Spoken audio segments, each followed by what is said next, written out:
Amigos de Plano Informativo, gracias por acompañarnos. El día de hoy me da muchísimo gusto saludar. Tengo en el estudio al catedrático de la Universidad Autónoma de San Luis Potosí, internacionalista y además doctorante también, Flavio González Ayala. ¿Cómo estás, Flavio? Muy bien, Adrián, me da mucho gusto saludarte a ti y al auditorio y estar el día de hoy con ustedes. Flavio, pues uno de los temas que están en estos momentos, bueno, si bien toda Latinoamérica tiene algún tipo de conflicto, el tema de Cuba en especial ahorita es el que nos preocupa. ¿Qué está pasando en Cuba, Flavio? Mira, están pasando varias cosas que realmente sorprenden porque la pandemia, el COVID, les pega en lo económico, les pega en la salud y hay escasez de medicamentos. En México estamos viviendo la escasez de medicamentos. Vemos que la próxima semana va a haber una mega marcha en México por escasez de medicamentos. En Cuba está pasando lo mismo. Hay una escasez de medicamentos y que va aunado a varias cosas. Primero, el COVID, la pandemia, les hace que su salud les perjudique. Recordemos que en Cuba hay tres cosas muy importantes que les ha permitido sobrevivir la Revolución Cubana. Una es la salud. El sistema de salud, podrás no tener libertad de expresión, pero sí tienes derecho de salud. El otro tema es la educación y el tercero es la seguridad. Esos tres temas son los que a Cuba, quizás otros países no lo tengan, pero en América Latina lo tienen. Y el que les esté fallando uno de estos tres sistemas, como el sistema de salud, ha hecho que la gente salga en Cuba a manifestarse por la salud, pero también esto refleja la escasez de alimentos. ¿Qué es lo que está pasando? El gobierno cubano le está echando la culpa al embargo norteamericano de la escasez de alimentos. Sin embargo, no es del todo cierto, porque también la rigidez cubana es la que no les ha permitido la importación de alimentos. Vemos la noticia del día de ayer que el régimen cubano ya va a quitar cualquier tipo de arancel a toda la importación de productos alimenticios provenientes de Cuba. Pero lo que está pasando también allá es que la pandemia, por ejemplo, una de sus principales fuentes de ingresos es el turismo. Y vimos que todo el año de 2020 se detuvo los ingresos del turismo y esto ha afectado de una forma sorprendente la economía cubana. Entonces, no hay alimentos. Primero, no hay medicinas. Segundo, no hay alimentos. Y tercero, viene una parte, ahí sí te puedo platicar la experiencia. Al principio, las primeras veces que me tocó ir a Cuba, yo veía un nacionalismo y una defensa de Fidel Castro que me llamaba la atención por ese idealismo de lo que los cubanos creían. La última vez que fui, hace como 3 años, me di cuenta de que ya internet, ellos tenían acceso a internet. Y entonces de repente veías un café lleno de gente observando con internet y cada vez los guías de turistas te decían, aquí está la casa de Fidel Castro, aquí está la riqueza de los hermanos Castro, porque el internet les informaba. Desde ese momento, paradójicamente, mientras me platicaban eso, se veía que había pequeños niveles de robos, no tan grandes. Yo hablaba de la seguridad, pero poco a poco yo decía, por aquí es donde puede entrar el virus del cambio en Cuba, que no es positivo, pero que estaba sucediendo. Y lo que te puedo decir es que internet de una u otra forma les informó a los cubanos cómo estaba la condición mundial, y el internet de una u otra forma también les permite el manifestarse. Estas manifestaciones, lo primero que hace al manifestarse es no hay medicinas, no hay alimentos, y les cortan el internet. Pero con todo ya cortarles el internet, se siguen manifestando y hay una represión brutal por parte del Estado cubano en contra de los manifestantes, así como, aparte de esta represión de los manifestantes del Estado cubano sobre las personas, recortan internet. Se los están regresando poco a poco, pero yo creo que estos tres elementos son característicos de lo que puede pasar en Cuba. El gobierno cubano se reúne para ver de qué forma pues lo detiene, y con esto pues le achacan a que es Estados Unidos quien lo está deteniendo. Yo no sé hasta dónde puedan llegar estas manifestaciones, pero por lo pronto es el inicio y una cosa diferente que vemos en Cuba ya de manifestaciones. Ya no se encuentra la imagen simbólica de que era Fidel Castro. Eso te iba a preguntar, ¿es la falta de los Castro lo que está también provocando este tipo de colapsos, digamos, gubernamentales? Sí, y generacional, porque recordemos que a Fidel Castro hace su revolución en 1959, es una imagen icónica del comunismo en América Latina, es una imagen símbolo de veneración en Cuba también. Deja a su hermano en el poder, pero ya no está la familia Castro, y vienen nuevas generaciones que han vivido otro momento, otra etapa, en donde de una u otra forma por internet se comunican con sus connacionales en Florida, ven las diferentes formas de vivir en otros lados y obviamente pues quieren ese tipo de vida, la información se les llega y ya no viene esta figura histórica. Miguel Díaz-Canel, nuevo presidente de Cuba, no tiene toda esa representación simbólica que tenían los hermanos Castro. Incluso en la reunión de esta semana del gobierno cubano, Raúl Castro llegó pues para resolver este problema, pero ya no es esa figura icónica que se tenía de Fidel Castro. Entonces yo creo que Cuba empieza, tarde que temprano, lo que puedo decirte de Cuba que he venido observando a lo largo de la historia, se venían preparando para una transición que puede suceder y que iba a llegar tarde que temprano, porque Cuba es un símbolo de la Guerra Fría y era un satélite de la ex Unión Soviética. La Unión Soviética ya no existe.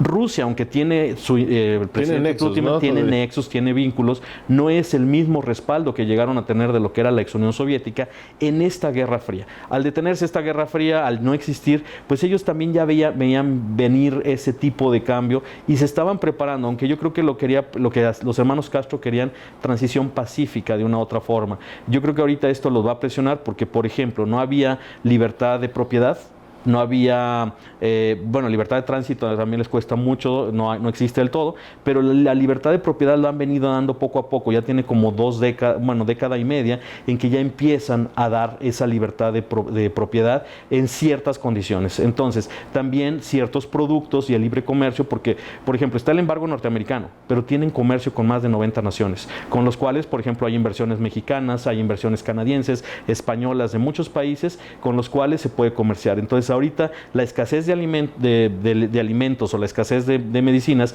la pueden solventar con algún intercambio comercial. El problema es la falta a veces de ingresos que no se está teniendo por lo que decía del turismo. El expresidente estadounidense tenía inversiones en Cuba, ¿no? Se dice, nada más que no tenemos la información completa, pero sí, por ejemplo, empresas canadienses están ahí metidos. Ahora, para Estados Unidos, el comercio entre Estados Unidos y Cuba, recordemos la ley Helms-Burton de 1988.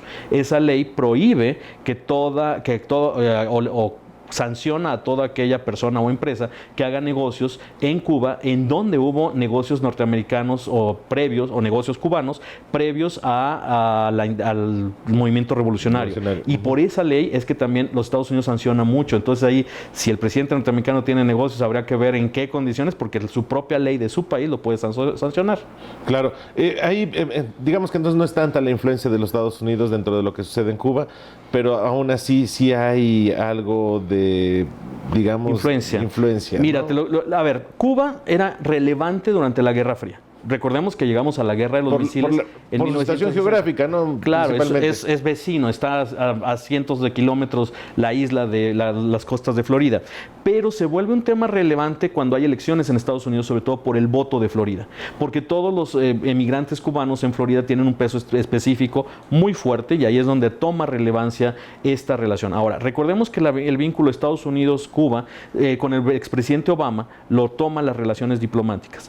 Entra Donald Trump y Donald Trump los vuelve a cancelar esas relaciones con Estados Unidos, porque de una u otra forma los cubanos estaban preparando para este vínculo. Ahora llega Biden y de una u otra forma se toma otra vez este vínculo con Estados Unidos de poder retomar a nivel que estaban cuando Obama salió de Estados Unidos, de la presidencia de Estados Unidos. Entonces se iba a mencionar embajadores, etcétera, para este vínculo. El problema es la situación económica y que de una u otra forma sí en Estados Unidos les interesa ese cambio cubano a la democracia. Lo intentaron varios presidentes y varios de estos presidentes no lo lograron, empezando por Kennedy, los siguientes no lo pudieron lograr y ahorita como que es un momento histórico en que podría suceder, pero ya en unas condiciones muy distintas y a 60 y tantos años de esa revolución cubana que pues representa mucho y que tarde que temprano este es el inicio de ciertos cambios que ya sea que el gobierno suprima todos estos movimientos y al someterlos pues se detengan, pero al mismo tiempo ellos tengan que provocar esa apertura más avanzada de lo que venían haciendo o que realmente esto tome un realce y se vuelva, no haya control, lo cual dudo, pero que no tenga un control total del parte del gobierno cubano. Claro. El llamado que hace Díaz-Canel, donde habla hace un intento de llamar al nacionalismo y de que todos aquellos que estén a favor de la revolución cubana, que traten de impedir este tipo de situaciones, ¿no es un confrontamiento que se hace también entre los mismos cubanos? Claro, es un confrontamiento que están llamando y son movimientos de choque.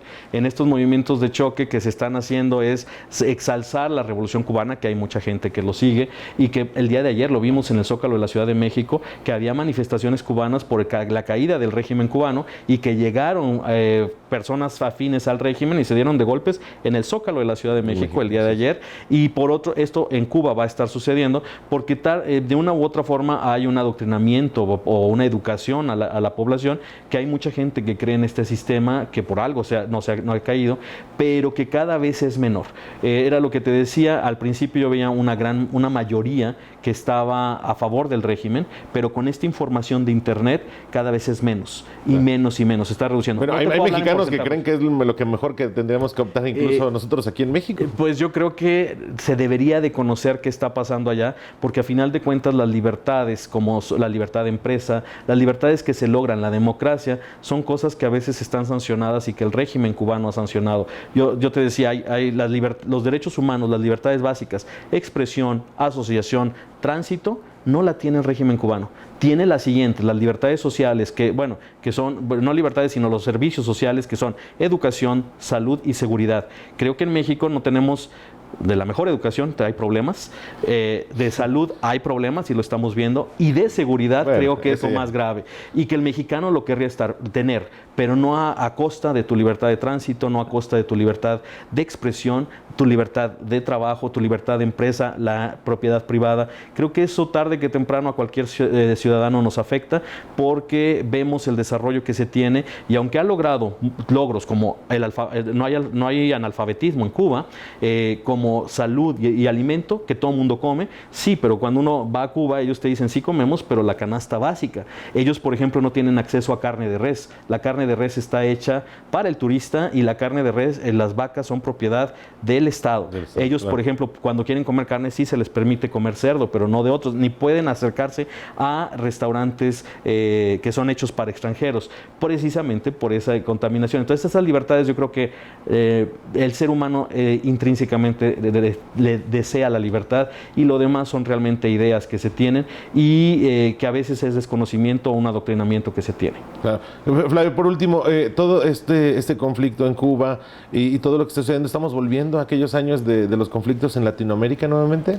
Mira, yo creo que ahorita el mundo está volviendo, y no nada más América Latina, sino el mundo. Vemos lo que pasó en Estados Unidos con Donald Trump, el enfrentamiento que hay entre demócratas y republicanos en Estados Unidos. Vemos en Europa también movimientos, el Brexit, gente que está a favor de estar en la Unión Europea y gente que está a favor de salir. Yo creo que estamos llegando a un extremismo en donde estos extremismos es no entender al otro, y frente a eso somos ya tanto y no tenemos esas ideas tan claras que se parecería regresar a un autoritarismo, pero que tarde o temprano en la sociedad, en la gente educada, nos tocaría regresar a ese momento de entender qué es lo que más que conviene, y la convivencia pacífica. De otra forma, lo único que se está logrando, vemos en Brasil un presidente como Bolsonaro, en Filipinas un presidente como Duterte, y vemos estos extremismos que lo único que están mostrando es un cansancio de un sistema que no está funcionando, pero que quieren mostrar otro que no entiende a las otras personas. Y creo que ni está bien el pasado, que a lo que nos ha llevado, pero tampoco es correcto ese cambio en donde solo lo que yo pienso es lo que es válido. No puede ser que yo te suprima porque no estoy de acuerdo. Convivamos. Lo pasado nos hizo daño, pero ahora hagamos un nuevo sistema en que podamos vivir en coexistencia pacífica las personas. Y creo que ahorita estamos en esa transición de que un hartazgo nos lleva a otro hartazgo que no es el viable. Flavio, pues te agradezco muchísimo que nos hayas acompañado. La verdad que pues muy interesante el tema. Seguramente va a ser un tema que vamos a tener que tomar nuevamente. Porque bueno, yo creo que la situación de Cuba lo amerita, además de todo este conflicto que se está viviendo incluso en México, debido también en apoyo a Cuba, pues seguramente va a dar mucho de qué hablar. Y nuestro problema, nuestra propia inercia interna de cómo estamos, sobre todo que acabamos de pasar las elecciones, que ya estamos viviendo la transición adelantando el cambio democrático del 2024. Creo que México tiene mucho que decir y hay mucho de qué hablar, pero ante el tema internacional estoy a tus órdenes y espero volvernos a ver nuevamente aquí. Muchísimas gracias, Flavio. Por lo pronto usted siga con las redes sociales de Plano Informativo y nos vemos a la próxima.